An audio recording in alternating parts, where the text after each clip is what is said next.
Amén, gloria a Dios. Vamos a leer, hermanos, en 1 Corintios, capítulo 12.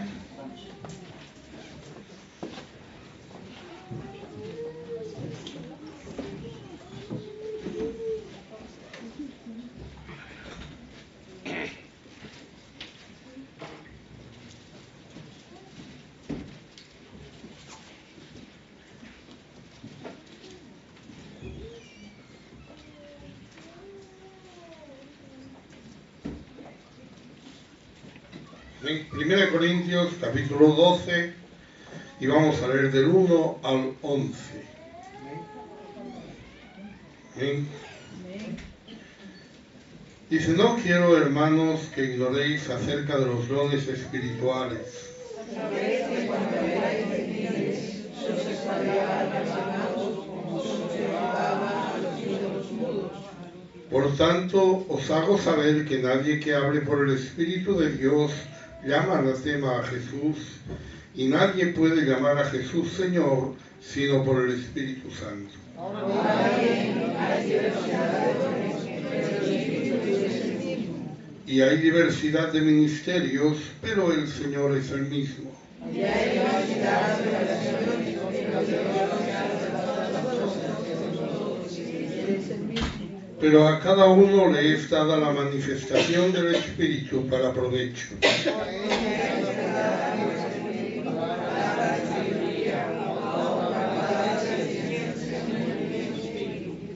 A otro fe por el mismo Espíritu, y a otro dones de sanidades por el mismo Espíritu. A otro milagros, a otro profecía, a otro discernimiento del Espíritu, a otro interpretación de lenguas, y a otro interpretación de lenguas. Pero todas estas cosas las hace uno y el mismo Espíritu, repartiendo a cada uno en particular como Él quiere. Amén.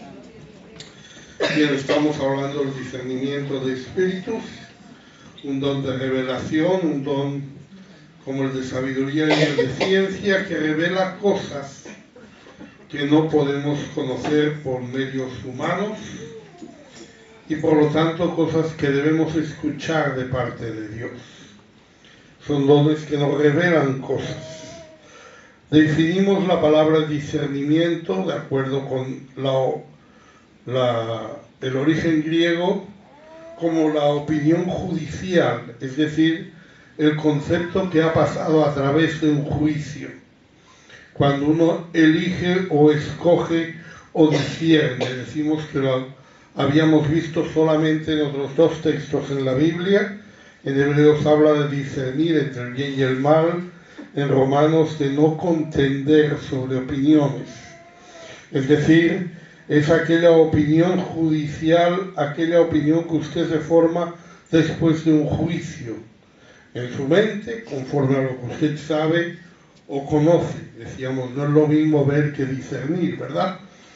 Es decir, discernir es ser capaz de diferenciar entre cosas parecidas o incluso iguales. Usted va al campo, no sé lo que usted ve. A un experto, una persona que entiende de árboles, que entiende de botánica, cuando va al campo, pues ve romero, ve tomillo, ve hayas, ve sauces, ve de todo así. El que no entiende ve árboles y hierbas. O sea, que uno va allí al campo y ¿qué has visto? No, pues hay un prado verde, hierba. El que sabe discernir lo que es cada hierba, pues puede separar una cosa de otra, ¿verdad? Entonces es el conocimiento que llamamos discernimiento. Cuando usted va a una frutería y sabe discernir qué fruta está madura o no. Cuando va a una pescadería y sabe discernir el pescado que está fresco o no.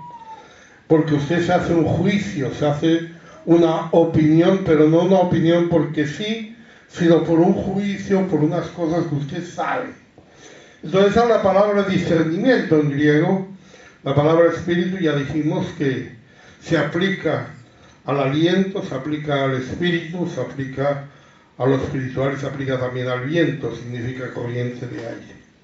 Por tanto, es un don que nos permite reconocer la manifestación de los espíritus. ¿qué espíritu es el que se manifiesta? Usted ve algo sobrenatural, ve algo diferente, y dice, ¿de dónde sale esto? Decíamos que hay como 4 áreas espirituales que nos afectan. 2 que nos afectan desde fuera, 2 que nos afectan desde dentro. Por un lado están los ángeles de Dios, por otro lado están los ángeles demoníacos, y por dentro tenemos nuestro propio espíritu y el espíritu de Dios. Hablamos de los ángeles de Dios, dijimos que ángel significa mensajero, tanto en griego como en hebreo. Fueron creados santos antes del mundo, es una orden, es un tipo de seres espirituales distintos, incorpóreos, pero con inteligencia, con poder y con voluntad, y fueron creados para alabar y adorar y servir a Dios y para ejecutar su palabra. En relación a la salvación del hombre, los vemos siempre en los momentos cruciales, los vemos en la creación, los vemos en la entrega de la ley, los vemos en la manifestación en carne de Dios. Hubo un gran despliegue, ángeles se aparecieron a Zacarías, el padre de Juan el Bautista, a José, a María se le apareció Gabriel, a José se le apareció 3 veces los ángeles, a los pastores, a las mujeres en la resurrección, a Jesús en Getsemaní, en fin, en muchas ocasiones. La Iglesia también tuvo sus experiencias en las que participaron ángeles. Pedro fue librado 2 veces de la cárcel por ángeles, Juan por una, Felipe fue enviado al eunuco por un ángel, Cornelio fue a buscar a Pedro porque un ángel se lo dijo, Herodes murió con miedo de gusanos porque un ángel le hirió,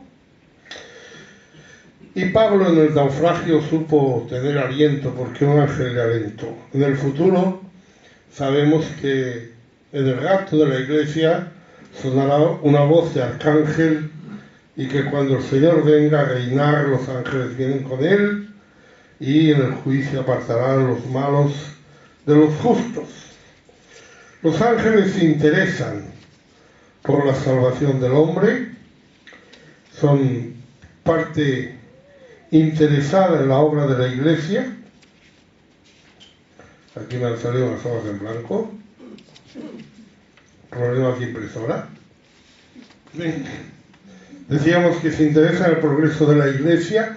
Pablo decía que somos espectáculo al mundo, a los ángeles y a los hombres. Dios los usa cuando quiere, en nuestro favor. Dios ve si usa ángeles o no usa ángeles. Los ha usado, como digo, para responder oraciones, para liberar a gente, en fin, por lo que sea. Los ángeles demoníacos, estuvimos hablando de Satanás, que era un ángel de Dios que cayó. Por lo tanto, como ángel de Dios es un ser espiritual, con inteligencia, poder y voluntad. El infierno fue preparado para él, para su castigo cuando él pecó. Ahora mismo él no está allí, ahora mismo él está en este mundo, y en este mundo, no en el cielo, se le llama el príncipe de este mundo, el Dios de este siglo y el príncipe de la potestad del aire. Sus nombres propios con los que se les conoce es Satanás, que significa adversario, Diablo, que significa calumniador, Belcebú, o señor de las moscas, que le identifica como jefe de los demonios, y Belial, que significa perversidad o malicia. A veces nos referimos a él como la serpiente, porque fue la primera vez que se manifestó como una serpiente, y a veces como dragón, que será la última manera que se manifestará como algo de ferocidad, la última manifestación. Bien, vamos a seguir hablando hoy de este personaje un poquito más. Su origen fue creado perfecto, ya lo dijimos, con gran autoridad, porque él era querubín. Probablemente sobre los otros ángeles también. Fue lo mejor de la creación angélica, como el hombre es lo mejor de la creación terrestre. Fue el inventor del pecado, y pecó cuando no había tentación. Él fue el primero que se rebeló voluntariamente porque quiso y con plena conciencia de lo que hacía, sin duda creyendo que iba a ganar, pero corrompiendo así su santidad. Y se opone a la salvación del hombre, puesto que él no puede ser salvo, sabe que está condenado, y tentó a Eva con la misma, de la misma forma que él había sido tentado o que él había inventado. Le dijo a Eva: seréis como Dios. Esa era su aspiración, no lo consiguió, y ahora su despliegue se centra en el plan de salvación de Dios. Por esa causa él va a obrar normalmente estorbando la salvación. Él va a estorbar también a la Iglesia con otras cosas, pero especialmente va a estorbar la salvación. Si miramos, la vida de Cristo tuvo esos estorbos. Por ejemplo, recordamos el homicidio de los niños menores de 2 años de Belén. Ese fue un primer intento. Realmente 2 años es un año, porque los romanos cuentan los años al revés que nosotros. O sea, para ellos un niño de 1 mes es un niño que está en el primer año. Entonces lo consideran un niño de 1 año. El niño de 1 año, pues un niño que tiene 1 mes tiene 1 año. Nosotros hoy decimos que tiene 1 mes.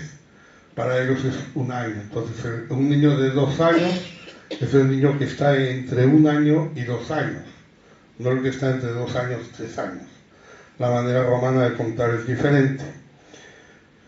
También les digo que tampoco debieron ser muchos niños. Belén era una aldea, tampoco es que hubiera allí muchos niños. Yo recuerdo que de pequeño una imagen que a mí me llegó por un catecismo católico era de un montón de niños por ahí siendo asesinados y un montón de sangre.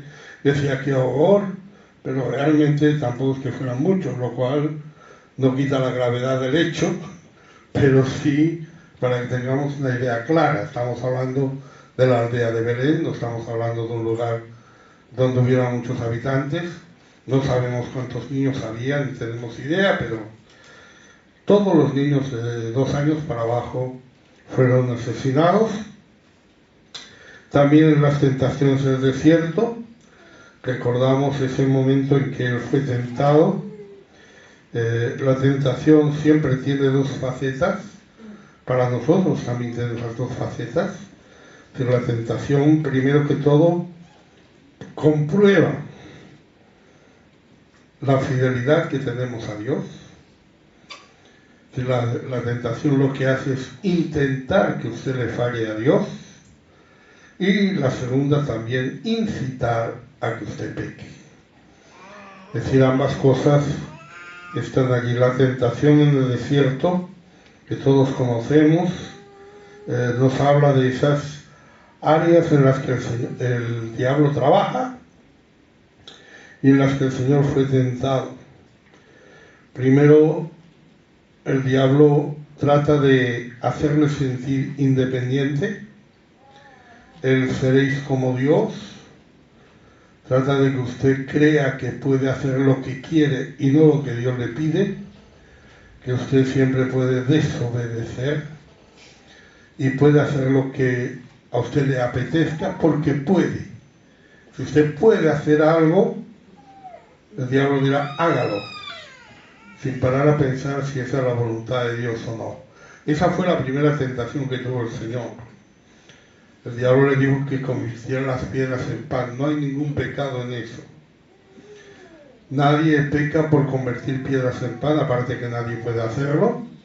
Pero si usted puede convertir piedras en pan, no hay ningún mandamiento que se lo prohíba. Pero ¿qué está buscando con eso? Una independencia de la voluntad de Dios para él. Una independencia de lo que Dios quería para él. Entonces el Señor lógicamente tuvo que rechazar esa idea. Porque muchas veces nosotros decimos: bueno, el Señor nos pide que no bebamos, pero yo creo que a mí un tinito no me hace nada. ¿Mm? ¿Y qué estamos haciendo realmente? Estamos como independizándonos, ¿no? Diciendo, no, yo que soy diferente. O sea, está Dios, está el mundo ahí lleno de pecadores y borrachos, y luego estoy yo, ¿no? Esa fue la primera área que el diablo trabajó y que trabaja con nosotros. Otra área es la indulgencia, la pereza, el hacer que las cosas sucedan o pensar que las cosas van a suceder porque pueden suceder. Hay una palabra que dice que si usted se tira por un precipicio, ángeles vendrán y le sostendrán. Pues tírese.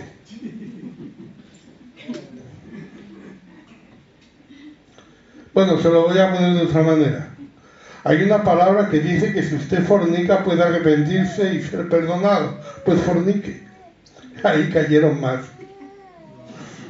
Por los francos se han tirado muchos, ¿verdad? Pero la inmoralidad sí se han tirado bastante.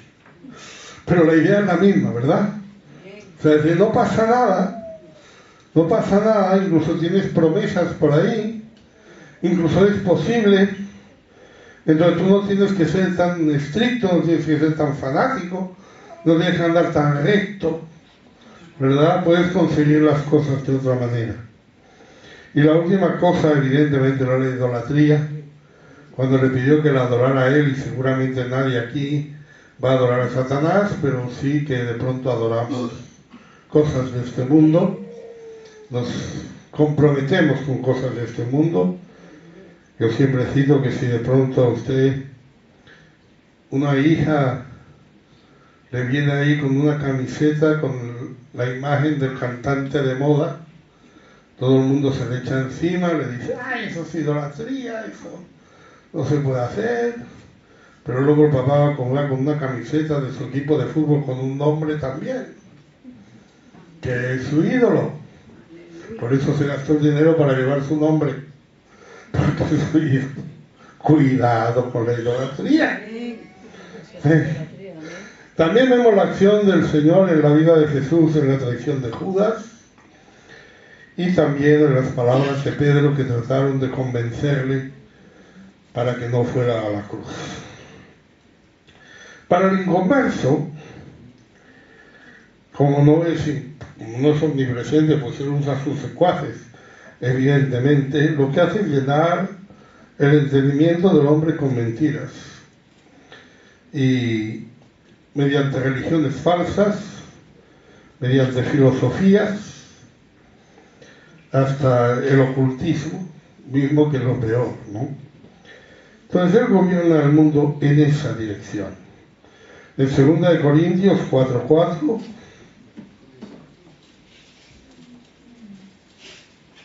en los cuales el Dios de este siglo cegó el entendimiento de los incrédulos, para que no les resplandezca la luz del Evangelio de la gloria de Cristo, el cual es la imagen de Dios. Cegó el entendimiento de los incrédulos. Esa es una labor que él hace con el incrédulo, que realmente lo que es evitar que la palabra que reciba pueda llevar algún fruto. En la parábola del sembrador, en Lucas 8:12,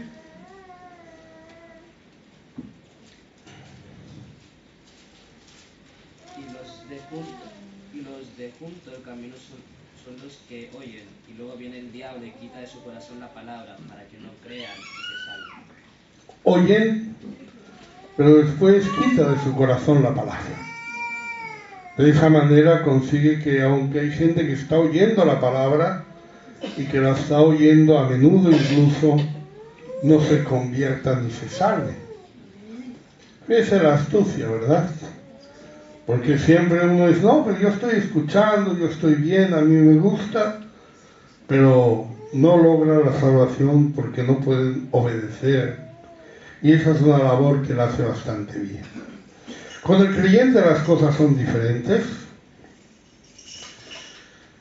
Desde luego va a tentarnos a mentir, nos va a tentar a pecar.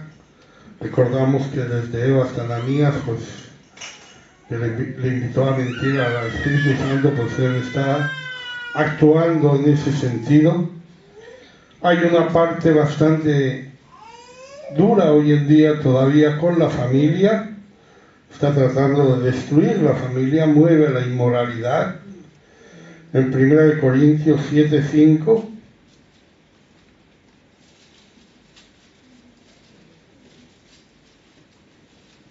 No os neguéis el uno al otro, a no ser por algún tiempo que mutuo consentimiento, para ocuparos sosegadamente en la oración, y volved a juntaros en uno, para que no os tiente Satanás a causa de vuestra incontinencia. Esta es una instrucción a los matrimonios.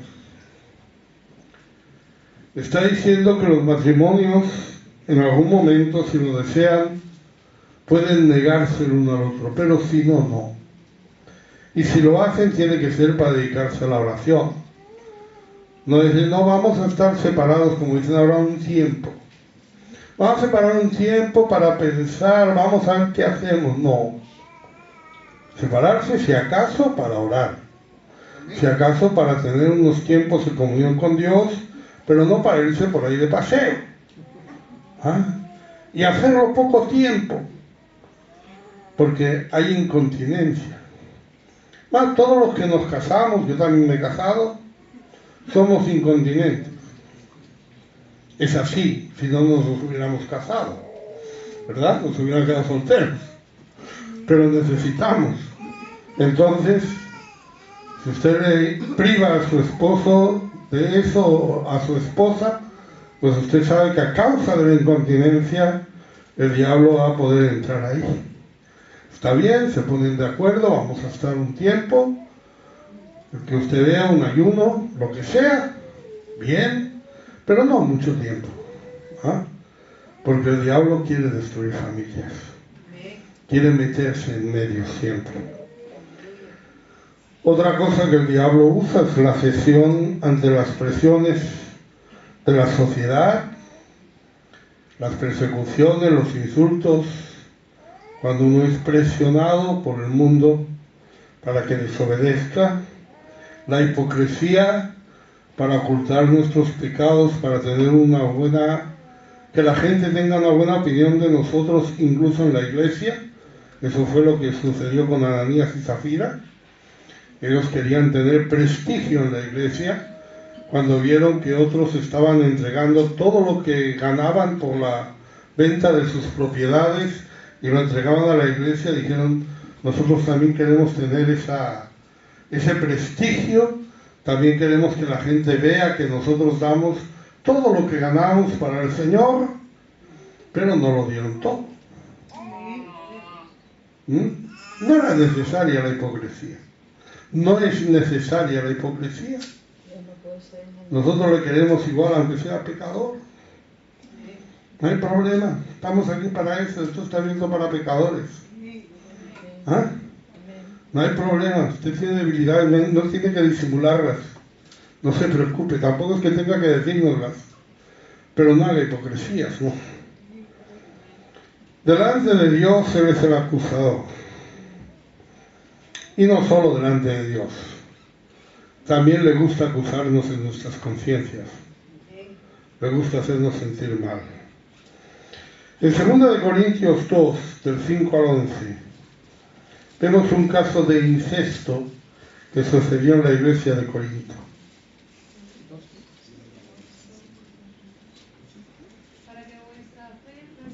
Segunda de Corintios 2, del 5 al 11. Si alguno me ha causado tristeza, no me la ha causado a mí solo, sino, en cierto modo, por no exagerar, a todos vosotros. Levanta a tal persona esta reprensión hecha. Así que al contrario, vosotros también debéis perdonarlo y consolarlo, para que no sea consumido por demasiada tristeza. Por lo cual os ruego que confirméis el amor hacia él. Pues también con este propósito os escribí, para tener la prueba de si vosotros sois obedientes en todo. Al que vosotros perdonáis, yo también, porque también yo lo he perdonado Si algo he perdonado por vosotros, lo he hecho en presencia de Cristo, para que Satanás no saque ventaja alguna sobre nosotros, pues no ignoramos sus maquinaciones. Amén. Hay un caso de incesto en esta iglesia, alguien está acostándose con su madrastra, y ese caso de incesto va a ser juzgado por Pablo. Pero él está diciéndole a la iglesia, tened cuidado, perdonadle y consoladle. Más bien perdonadle y consoladle. No se trata de justificarle o aplaudirle, pero sí que no sea consumido por mucha tristeza a causa de su pecado. ¿Por qué? Dice, si vosotros le perdonáis, yo le perdono. ¿Y por qué le perdono? Dice, para que Satanás no gane ventaja alguna sobre nosotros. Qué bien le va a Satanás cuando nos peleamos. Qué bien le va. Qué feliz está él. ¿Ah?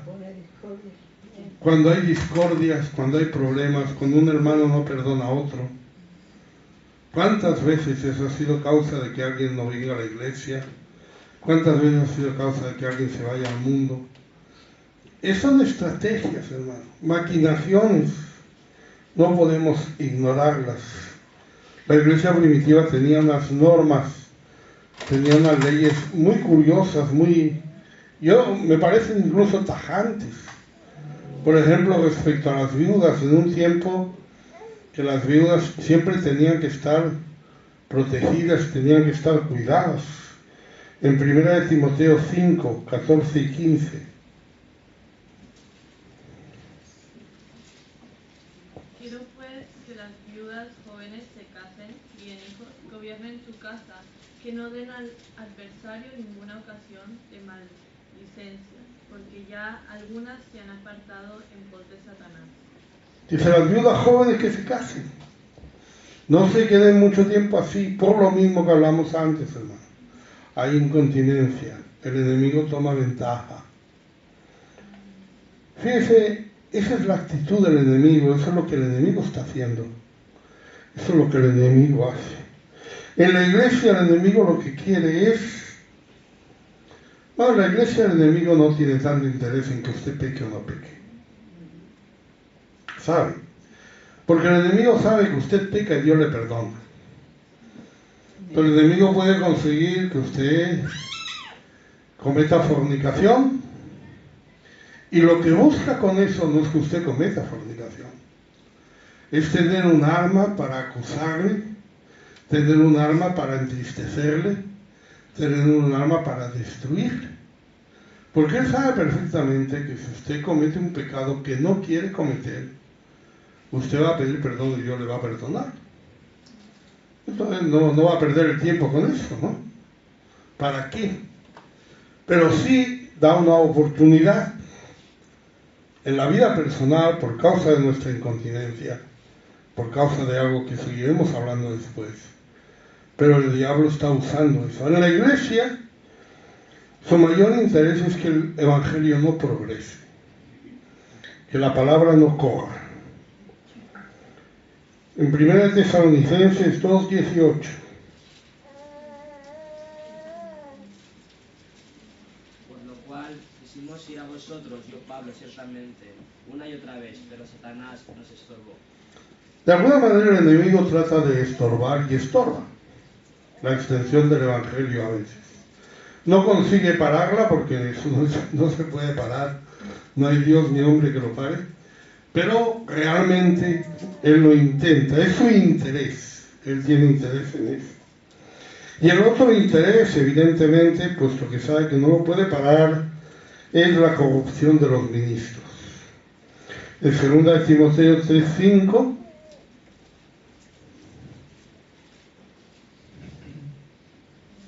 Y también el que la lucha como atleta, 2 Timoteo 3:5.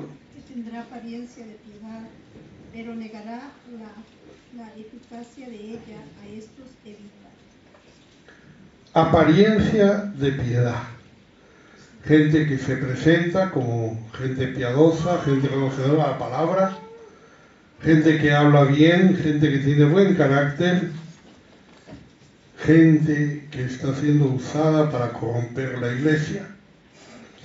Por eso es importante que sepamos eso. Tenemos que tener discernimiento de espíritus para eso, y ahora no estoy hablando del don, porque todos tenemos que saber discernir las cosas. Pero tenemos que saber discernirlas. Si hace falta el don, el Señor nos lo dará, pero hay que tener cuidado, hermano. Segunda de Corintios 11:15.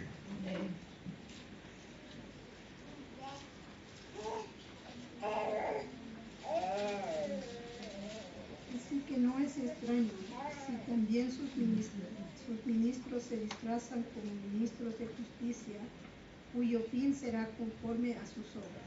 Sus ministros se disfrazan como ministros de justicia. ¿Qué estamos tratando con eso? ¿Qué está tratando con eso el enemigo? Metiendo estos ministros, tratando de tener esa apariencia de piedad. Pues lo que está tratando es introducir falsas doctrinas y llevar a la iglesia a la apostasía. Ese es el propósito que él tiene ahora mismo. Eso ya lo sabía Pablo, ya lo sabíamos desde el principio. En 1 Timoteo 4, del 1 al 3. Pero el Espíritu dice claramente que en los postreros tiempos algunos apostatarán de la fe, escuchando espíritus engañadores y a doctrinas de demonios, por la hipocresía de mentirosos que, teniendo cauterizada la conciencia, prohibirán casarse y mandarán abstenerse de alimentos que Dios creó, para que con acción de gracias participasen de ellos los creyentes y los que han conocido la verdad. Aquí nos está hablando, dice que el Espíritu dice que vendrán, algunos apostatarán de la fe, que escuchando a espíritus engañadores y a doctrinas de demonios.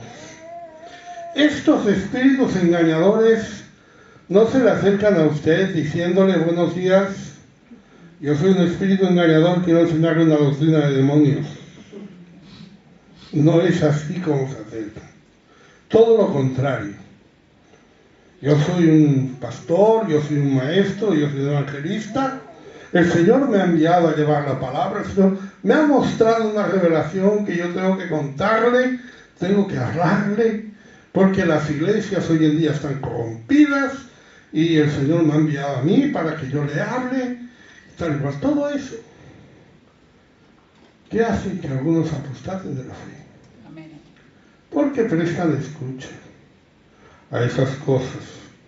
Hemos sido advertidos por la palabra. Tengamos cuidado. Tengamos cuidado. Sepamos discernir por nosotros mismos los espíritus. Si necesitamos el don, Dios también nos lo puede dar. Pero sepamos discernir porque sabemos que vendrá. Finalmente llegará el anticristo será el mayor engañador. En 2 de Tesalonicenses 2, del 9 al 11.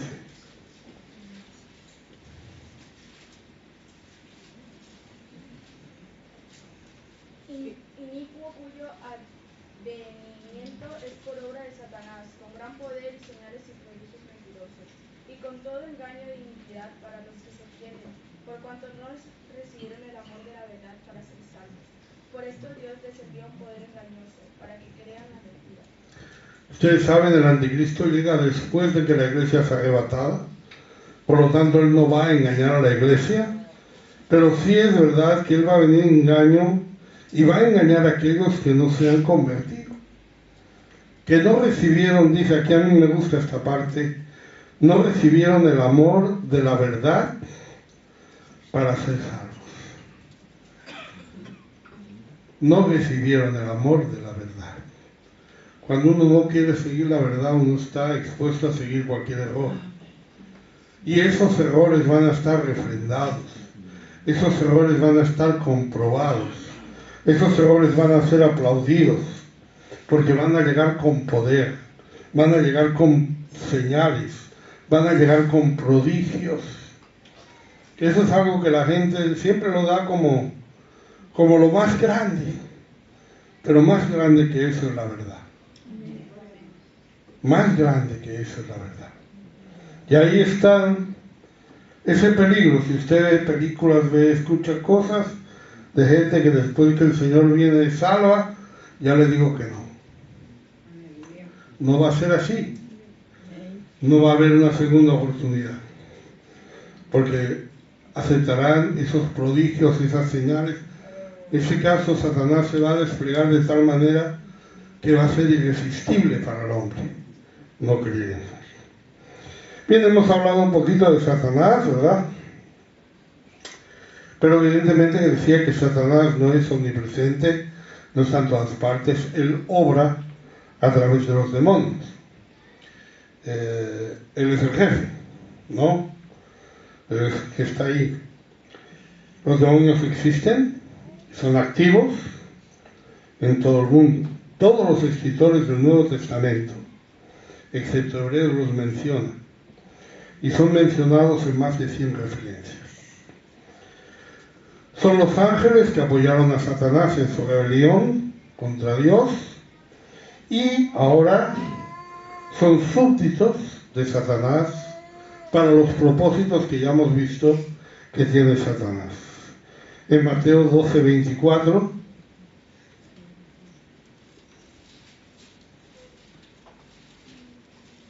Mas los fariseos al oírlo decían: este no echa fuera los demonios, sino por Belzebú, príncipe de los demonios.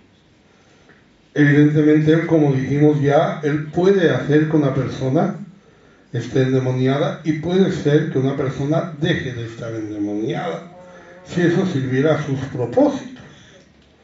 Sabemos tal vez una de las señales que se harán podría ser que un endemoniado podrá ser sanado. Usted imagine un endemoniado sanado, entonces uno dice: no, aquí está el poder de Dios. Y ahí está el engaño de Satanás. Si es el jefe, puede hacer lo que quiera.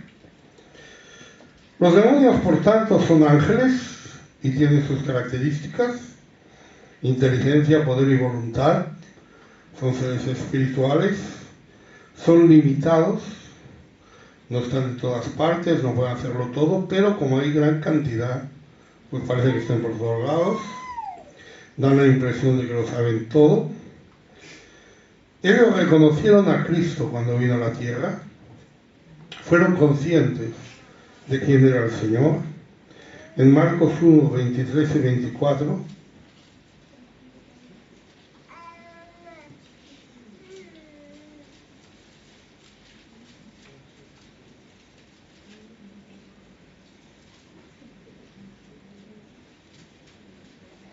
había en la sinagoga de ellos un hombre con espíritu inmundo que dio voces diciendo: ¿qué tienes con nosotros, Jesús de Nazareno? ¿Has venido para destruirnos?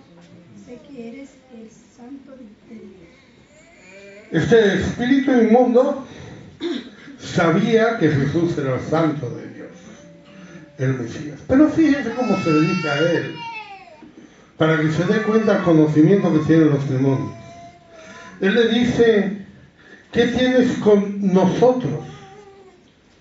Aunque era uno solo, él era consciente de que él venía contra todos los demonios y no solo contra él. Aunque estaba ahí para echarle a él personalmente, digamos, pero él sabía que venía contra nosotros. Le dice: has venido para destruirnos. No has venido a destruirme. No has dicho: ¿qué te he hecho yo? ¿Por qué vienes a destruirme? ¿Por qué me vas a quitar de aquí?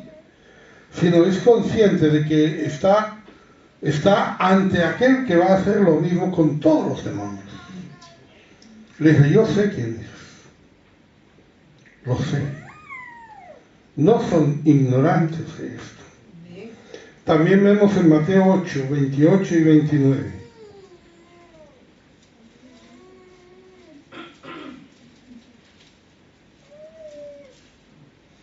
Cuando llegó a la otra orilla, a la tierra de los Gadareos, vinieron a su encuentro los endemoniados que salían de los sepulcros, feroces en gran manera, tanto que nadie podía pasar por aquel camino. Y clamaron diciendo: ¿Qué tienes con nosotros, Jesús, Hijo de Dios? ¿Has venido acá para atormentarnos antes del tiempo? Este es otro punto que quizás también conozcan. El tiempo de su condenación. Ellos saben que están condenados y tal vez sepan también el tiempo que eso va a suceder. Porque estos dicen: has venido acá para atormentarnos antes de tiempo. Como diciendo, todavía no toca, porque esto va a ser al final de los tiempos, no ahora. Pero tal vez ellos lo saben. De hecho, de alguna manera, si no ahora, serán conscientes de eso. Porque después de la derrota final de Satanás y los suyos, por parte del ejército de Miguel y los suyos, dice en Apocalipsis 12:12, por lo cual, alegraos cielos y los que moráis en ellos, ay de los moradores de la tierra y del mar, porque el diablo ha descendido a vosotros con gran ira, sabiendo que tiene poco tiempo. Sabiendo que tiene poco tiempo. O sea, ya se va dando cuenta que se le acerca el final.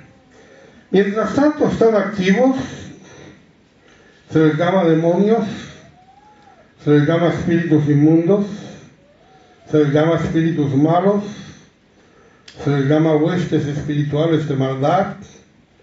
Están activos hoy en día.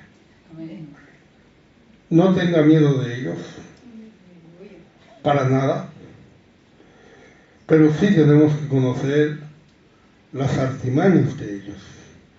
Y tenemos que tener cuidado. Por eso tenemos que tener discernimiento de espíritus.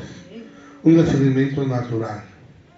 Ellos, como emisarios de Satanás, su actividad pues es la misma que la de Satanás, siguiendo sus propósitos, como los ángeles siguen los propósitos de Dios. Primero, o quizá lo más grave, la posesión. La posesión demoníaca es el control directo por uno o más demonios que habitan en una persona. Normalmente su actividad es desde fuera de nosotros, desde fuera del hombre. O sea, la actividad de los demonios no es desde dentro del hombre, sino desde fuera del hombre. Pero pueden entrar en un cuerpo, ya sea de hombre o de animal. Recordamos a los cerdos del endemoniado gadareno. Y eso le da una fuerza sobrehumana a la persona, le da unas características sobrehumanas. El endemoniado gadareno podía romper grillos, podía romper cadenas. En otra historia, los 7 hijos de Seba fueron dominados por un solo demonio, o mejor dicho, por un solo endemoniado. Cristo sabemos que echó fuera demonios y le dio ese poder a la iglesia. Es decir, que lo vimos cuando hablamos del don de sanidad. Ser poseído por un demonio o ser endemoniado aparece 13 veces en el Nuevo Testamento, todas en el Evangelio. Siempre en los Evangelios habla de esto. Después de Pentecostés, la posesión y el exorcismo solo aparecen 4 veces, pero es una realidad. Y no siempre será culpa del endemoniado si le entra un demonio. No sabemos qué es lo que lo permite, no lo permite. Evidentemente, si uno participa en actividades satánicas, pues es más posible, se está exponiendo. También las perversiones o la inmoralidad mueven a ese tipo de cosas, porque ya hemos dicho que es algo que el enemigo tiene como propósitos. La historia está en Marcos 9, 15 a 21.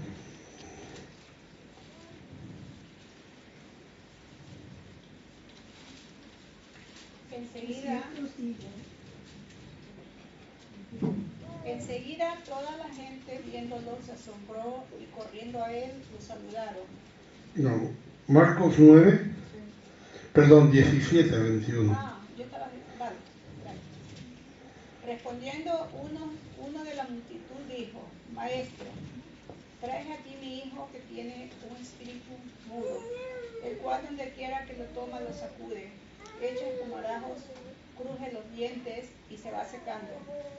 Dije a tus discípulos que lo echaran fuera, pero no pudieron. Respondiendo él les dijo: generación incrédula, ¿hasta cuándo he de estar con vosotros? ¿Hasta cuándo os he de soportar? Traédmelo. Se lo trajeron, y cuando el espíritu vio a Jesús, sacudió con violencia al muchacho, que cayó al suelo revolcándose y echando espumarajos. Jesús preguntó al padre: ¿cuánto tiempo hace que le sucede esto? Él dijo: desde niño. Esta historia es muy extraordinaria, es distinta. Es distinta. Usted ve que cuando el espíritu vio a Jesús, sacudió con violencia al muchacho, que cayó al suelo echando espumarajos. Jesús no lo reprendió. Jesús no le dijo que se fuera, pero el diablo lo hizo. Este espíritu mudo lo hizo. ¿Quién tuvo la culpa de que ese espíritu mudo, que dice que donde quiere le toma, le sacude y echa espumarajos y cruje los dientes y se va secando? ¿Quién tiene la culpa de esto? ¿Cuál es la causa de esto? Yo quiero aquí hacer una advertencia muy grave, hermanos. Puede tomarla o no porque no está aquí, pero yo la veo. Porque cuando le preguntan desde cuándo sucede esto, dice desde niño. Desde niño. No era un adulto. No era alguien que hubiera podido hacer algo para que ese diablo entrara.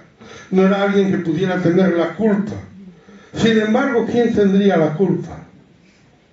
Aquí nos está hablando también de una manera extraordinaria que antes de que esto suceda, Jesús hace referencia a la generación. Oh generación de víboras. Eso, vamos a decir, no venía a cuento. Cuando el Señor le traía un endemoniado, el Señor lo sanaba y ya está. No hacía una reprensión a toda la generación. Por otra parte, tampoco, cuando aquí dice que es incrédula, tampoco podemos pensar que el demonio no salió porque eran incrédulos, porque muchos otros habían salido. Este era el único que se había resistido. Por lo tanto, habían creído para echar a otros. Yo pienso que puede haber, en este caso que me parece el más grave, una culpa en la generación. No digo que esto sea hereditario, ni mucho menos, pero tengamos cuidado que lo que nosotros hacemos no solo nos afecta a nosotros, puede afectar también a nuestros hijos. Recíbalo si quiere, si no quiere no lo reciba. No está ahí escrito. Es una conclusión que yo llego porque parece que el Señor le está echando la culpa a la generación. No sé, quiere decir a la sociedad, si quiere decir a los padres, si quiere decir lo que sea, pero sí es verdad que, hermano, hay ambientes en los que el enemigo se puede mover muy fácil. Y si en ese ambiente se cría un niño, el enemigo se puede mover muy fácil. No hizo falta reprenderle, solamente con ver a Jesús ya se fue. Ya lo reconoció, hizo ahí el último coletazo y se largó. Pero tengamos cuidado. En los que son templo del Espíritu Santo, los demonios no pueden entrar, pero pueden actuar desde fuera, como siempre, como normalmente hacen. Es decir, no va a poder estar poseído por un diablo no va a poder tomar posesión de su cuerpo completo, pero sí va a poder influir, y mucho desde fuera, realmente va a poder influir casi tanto como usted le deje, porque eso es así. En 2 Corintios 12:7.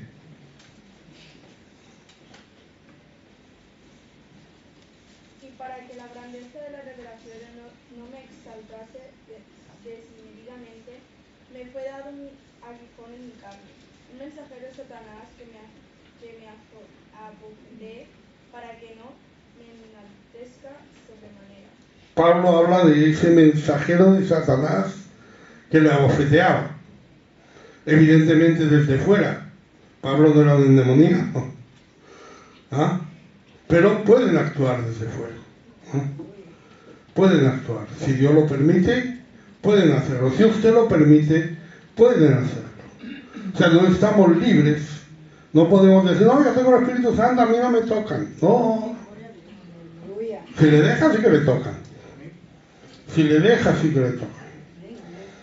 También hay la enfermedad que puede venir por un espíritu. En Mateo 9, 32 y 33.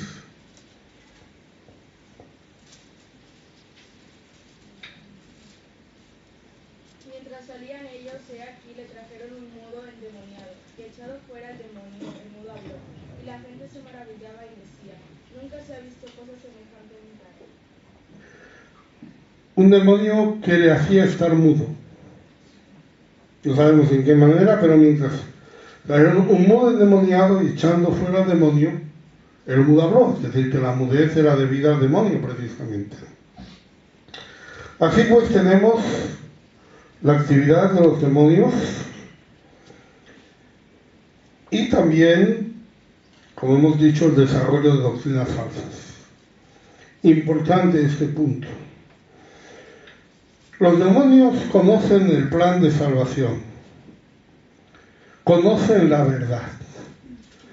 Santiago 2:19. ¿Tú crees que Dios es uno? Bien haces. También los demonios creen y tiemblan. Los demonios no están engañados, son seres espirituales que se mueven en la esfera espiritual, conocen el mundo espiritual mucho mejor que nosotros, probablemente conozcan a Dios mejor que nosotros y conocen el plan de salvación. Por eso ellos desarrollan y promueven sistemas de doctrinas, inventando dioses a los que creer, dioses que la gente va a aceptar de alguna manera. En 1 Corintios 10:20. Antes digo que lo que los gentiles sacrifican, a los demonios los sacrifican y no a Dios. Y no quiero que vosotros os hagáis partícipes con los demonios. Lo que los gentiles sacrifican a sus ídolos, lo están sacrificando a los demonios. Esos ídolos que los demonios levantan y que consiguen que la gente los siga para no seguir al Dios verdadero, que es al que ellos conocen. También estas religiones falsas que ellos siguen para que tengan salvadores inútiles, doctrinas falsas que hagan que la gente confíe en lo que no sirve. Todos conocemos 1 Timoteo 3:16. Amén. Amén. ¿Y saben cuál es el contexto? ¿Saben por qué está eso ahí? Vamos a leer 1 Timoteo 3:16 y capítulo 4, versículo 1.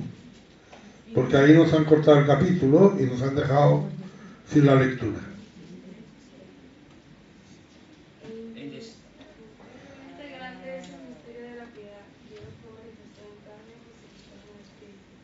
Cristo de los ángeles predicando a los gentiles que viven en el mundo, recibiendo arriba en gloria. Pero el Espíritu dice claramente, en los postreros tiempos del mundo apostatarán de la fe, escuchando espíritus engañadores y a doctrinas de demonios. Pues, indiscutiblemente, grande es el misterio de la piedad. Pero, mire ese pero, ¿no? Esa advertencia, ¿no? Ese cuidado, iglesia. Esto es indiscutible. Ahí está el misterio de la piedad indiscutible.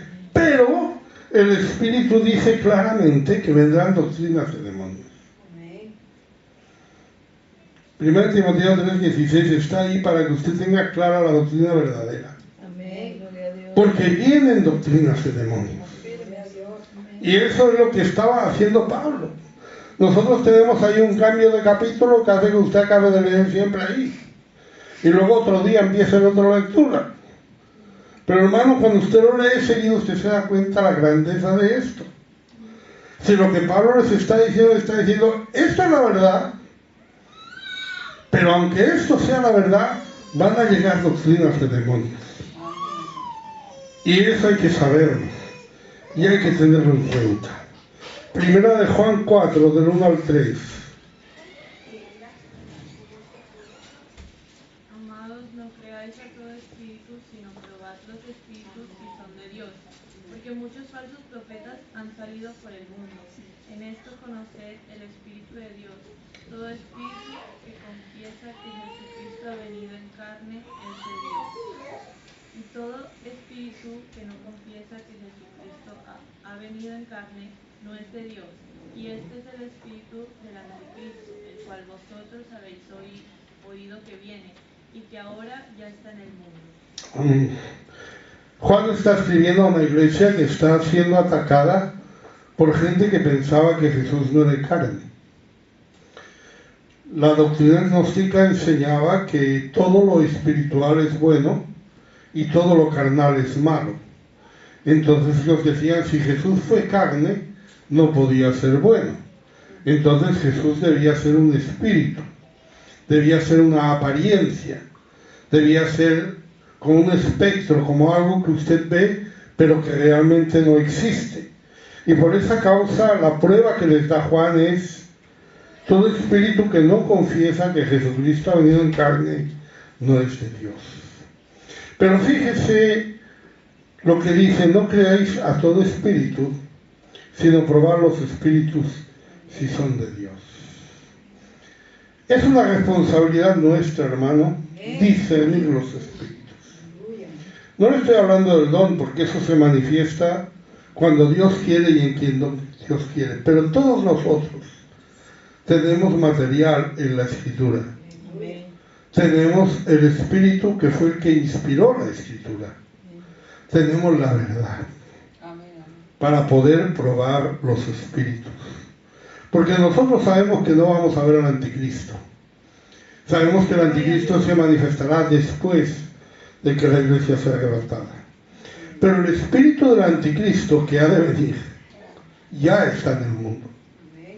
Ya está en medio nuestro, hermano. Entonces tenemos que tener cuidado. Cada día hay más cosas, cada día hay más palabras, cada día hay más opciones. Tenemos que aprender a discernir de dónde viene.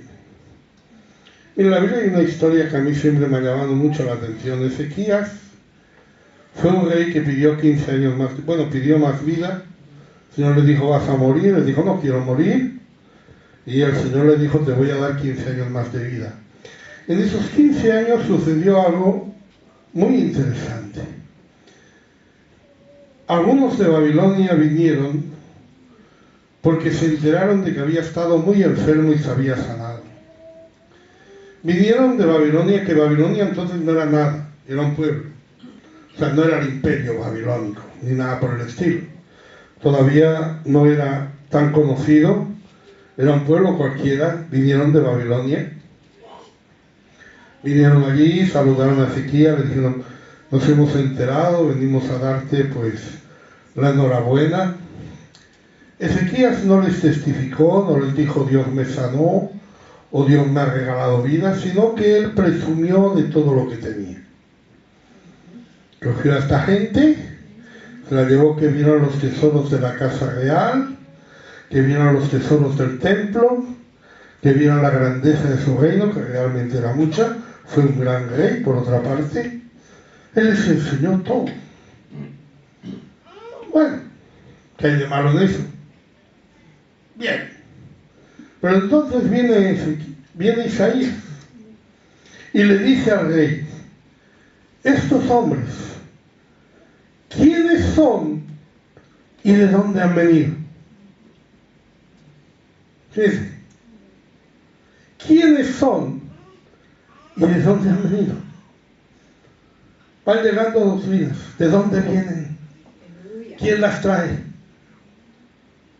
Bueno, uno puede pensar, no, esto es inofensivo, esto no tiene nada malo. Bueno, Isaías lo que le está diciendo es, y le profetizó a Ezequías, le dijo, algún día ellos van a quitarte todos estos tesoros. Los tesoros del templo, los tesoros de tu casa van a ir a Babilonia, tío. Cuando Babilonia era un pueblucho, cuando Babilonia no era, bueno, una ciudad, tampoco era un pueblucho, pero era una ciudad normal, no era un imperio. Pero Isaías le dijo, algún día ellos van a tener todo eso, porque hermanos se infiltran. Un poquito. Amén, sí, Señor. Usted escuchó por ahí un mensaje de alguien que le gustó y dice, yo lo voy a seguir. ¿Qué va a seguir el qué? Amén. ¿Que va a seguir el qué? ¿Quién es y de dónde viene? Gloria a Dios. Amén. De la prosperidad. ¿Quién es y de dónde viene? No creáis a todo espíritu. Amén. Cuidado. Hay un misterio de la piedad y hay doctrinas de demonios. No hay más. Solo hay un misterio de la piedad, pero hay muchas doctrinas de demonios. Cuidado. Estamos siendo advertidos desde hace 2000 años, hermano. Desde que se escribió la Biblia. Está ahí escrito. Y seguimos cayendo a veces. Sigue cayendo gente. Sigue apostatando gente. Sigue saliendo gente. Pero también siguen habiendo cristianos fieles. Amén. Gloria a Dios. Y constantes. Gloria a Dios. Que saben discernir lo que viene de Dios de lo que no viene de Dios. Gloria a Dios. Porque esas son las dos fuerzas que se están moviendo. Está Dios a través de sus ángeles. Está el diablo a través de sus ángeles. Gloria a su nombre. Todos están interesados en la salvación. Unos para que la pierda, Amén. otros para que la gane. Los ángeles se gozan cuando un pecador se arrepiente. El enemigo trata de que no llegue nunca al arrepentimiento. Pero siempre será nuestra decisión lo que nosotros permitamos en nuestra vida, lo que va a marcar la diferencia. Amén. Gloria al Señor. Vamos a cantar. Aleluya.